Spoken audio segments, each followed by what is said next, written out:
Hi, welcome to our channel D2 recipes and remedies. இன்றைக்கி நம்ம பார்க்க போகிறது ஒரு பிரேக்ஃபாஸ்ட் ஆர் டின்னர் எதுக்கு வேணாலும் யூஸ் பண்ணிக்கலாம். காலிஃப்ளவர் சீஸ் தோசா எப்படி பண்ணுறதுன்னு பார்க்க போகிறோம். வாங்க பார்க்கலாம். இதுக்கு தேவையான பொருள் காலிஃப்ளவரை வந்துட்டு நான் ஹாட் வாட்டரில் போட்டிருக்கேன். கொஞ்சம் கல்லுப்பு மஞ்சள் எல்லாம் சேர்த்து போட்டு ஒரு 1/2 hour வச்சுட்டு க்ளீன் பண்ணி எடுத்துருங்க. இப்போ கடாயை வச்சுட்டு ஆயில் போட்டுறேன். ஆயில் ஹீட் ஆகட்டும். காலிஃப்ளவரை ரொம்ப பொடியாக நறுக்கி போடுங்க. இப்போ வந்து ஃபஸ்ட்டு கறி லீவ்ஸ் ஆட் பண்ணுறேன். ஆயில் சூடானதும் அதுக்கப்புறம் சாப் பண்ணி வச்சுருக்க பெரிய வெங்காயத்தை வந்துட்டு இதில் ஆட் பண்ணுறேன். இப்போ இந்த வெங்காயத்தை வந்து நல்லா வணக்கிடலாம். நல்லா கோல்டன் ப்ரௌன் ஆகட்டும், அது வரைக்கும் வணக்குங்க. காலிஃப்ளவரை வந்து ரொம்ப பொடியாகவே நறுக்கிடுங்க. நறுக்கிட்டு 1/2 hour கண்டிப்பாக மஞ்சத்தூளும் உப்பும் போட்ட தண்ணியில் வச்சுருங்க. அதுக்கப்புறம் அதை அலசி எடுத்துகிட்டு யூஸ் பண்ணால் போதும். இப்போ வெங்காயம் நல்லா வணங்கிருச்சு. இஞ்சி பூண்டு பேஸ்ட் வந்துட்டு நான் ஆட் பண்ணுறேன். நான் நியர்லி ஒரு 1 tablespoon பக்கம் ஆட் பண்ணுறேன். இப்போ நல்லா வணங்கிருச்சு. இப்போது இஞ்சி பூண்டு பேஸ்ட்டும், அடுத்தது டொமேட்டோ சாப் பண்ணி வச்சுருக்கேன், அதுவும் ஆட் பண்ணுறேன். ஒரு 2 டொமேட்டோஸ் ஆட் பண்ணியிருக்கேன். நல்லா வந்துட்டு இந்த டொமேட்டோஸ்லாம் வந்துட்டு நல்லா மசிஞ்சிடணும். அந்தளவுக்கு நல்லா வணக்கிடுங்க. இப்போ வந்துட்டு உப்பு ஆட் பண்ணுறேன்.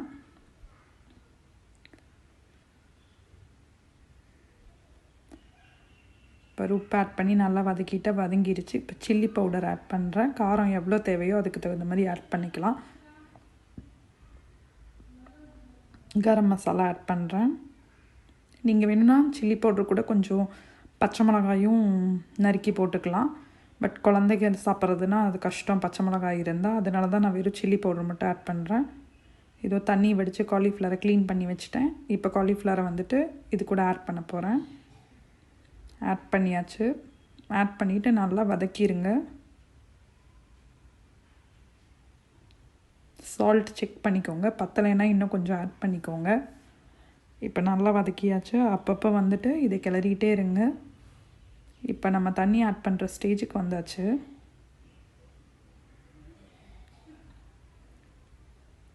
இதில் கொஞ்சம் தண்ணி விட்டுட்டு காலிஃப்ளவர் நல்லா வேகட்டும்.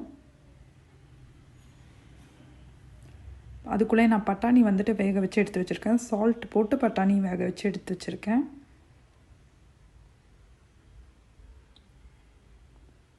இப்போ இந்த காலிஃப்ளவர் நல்லா வதங்கினதுக்கப்புறம் நல்லா இது வந்துட்டு அந்த தண்ணியெல்லாம் ட்ரை ஆகிடணும். இடையில காலிஃப்ளவரை இந்த மாதிரி வந்துட்டு நல்லா குத்தி விட்டுருங்க. கொஞ்சம் பெரிய பெரிய பீஸாக இருக்கிறது கூட நல்லா கொஞ்சம் சின்னதாகிடும். அப்போ தான் நம்ம ஸ்டஃப் பண்ணுறப்ப வந்துட்டு அது நல்லாயிருக்கும்.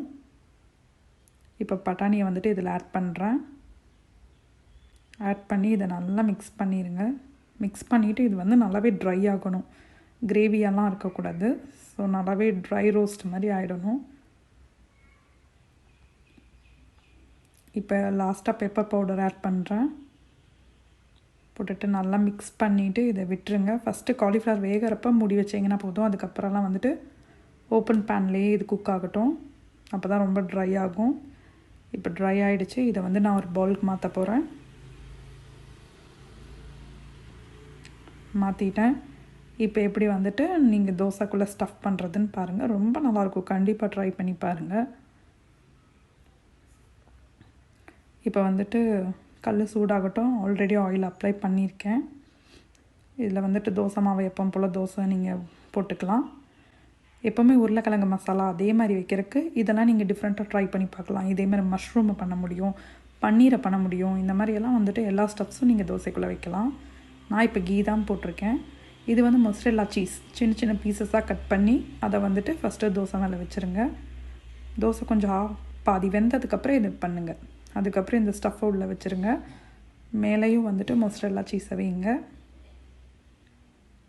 வச்சுட்டு தோசையை நல்லா மடிச்சிருங்க. மடிச்சுட்டு அப்படியே ஒரு மீடியம் ஃப்ளேம்லேயே ரோஸ்ட் ஆகட்டும். நல்லாவே